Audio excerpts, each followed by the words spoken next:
আসসালামু আলাইকুম রহমতুল্লাহ। আজকে এই পুকুর থেকে পদ্ম সংগ্রহ করব। দুঃখের বিষয় এটাই যে গতকালকে পদ্ম গাছগুলো কেটে ফেলেছে, মানে পাতাগুলো কেটে ফেলার কারণে এখানে পুকুরে ঠিক ভালোভাবে পদ্মগুলো বোঝা যাচ্ছে না। দেখেন এখানে অনেকগুলো পড়ে আছে, আর পাশে এখানে অনেক পড়ে আছে, আসলে চারপাশে অনেকগুলো পড়ে আছে। তারপরেও দেখেন ছোট ছোট পাতা দেখা যাচ্ছে, এগুলো হচ্ছে পদ্মর পাতা। তো এখান থেকে আমরা 8 থেকে 10টা গাছ সংগ্রহ করব, সংগ্রহ করে নিয়ে যাব, তারপরে মাছের হাউজে লাগাবো। তো তারেক পানিতে নেমে পড়েছে গাছগুলো সংগ্রহ করার জন্য।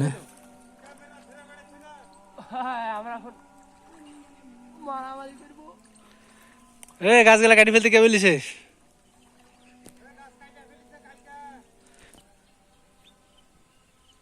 তো তারেক এখন ডুব দিয়ে দিয়ে গাছগুলো সংগ্রহ করছে।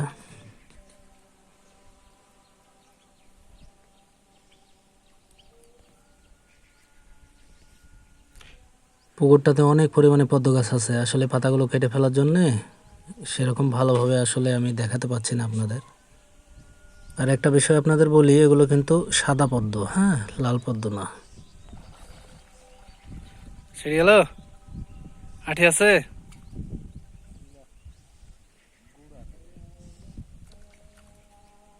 গোড়া আছে? গোড়া থাকলেই তো হবে।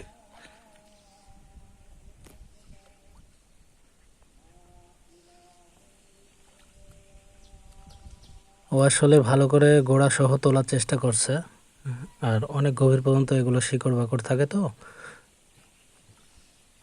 গোড়া সহ তুলতে একটু কষ্টই আছে।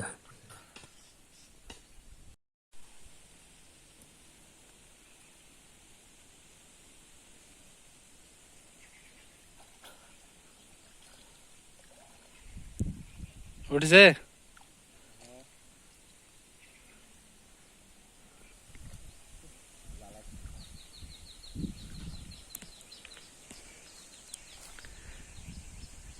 পুরো পুকুরে পদ্মতে ভরা, কিন্তু দুঃখের বিষয় হচ্ছে গতকালকে সব কেটে ফেলেছে। হ্যাঁ,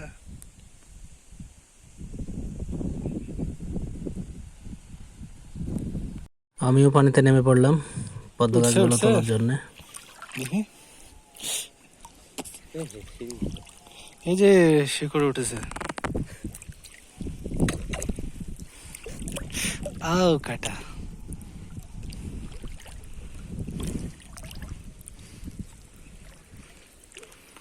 আসলে এখানে অনেক পরিমাণে পদ্ম গাছ আছে, আর পানিটা দেখেন কতটা পরিষ্কার, একেবারে ঝকঝকা পানি।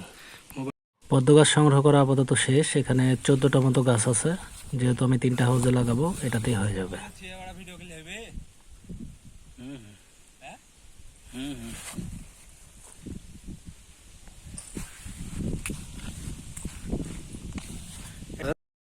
এই যে আমাদের সংগ্রহ করা গাছগুলো, এই গাছগুলো এই হাউসটাতে রেখে দিলাম। কিছুক্ষণ পরে গাছগুলো আসলে টবে লাগানো হবে। তো ইনশাআল্লাহ টবে লাগালাম কিভাবে, সেই ভিডিওটাও আমি আপনাদেরকে দিব। এখানে প্রায় 14টা মতো গাছ আছে। আমি যে কোনোটাতে 5টা, কোনোটাতে 4টা, হ্যাঁ, দুটোতে 5টা, একটাতে 4টা, এরকম করে গাছগুলো লাগাবো। তো সকলে ভালো থাকবেন। পরবর্তী ভিডিওতে গাছ লাগানো দেখানো হবে ইনশাআল্লাহ।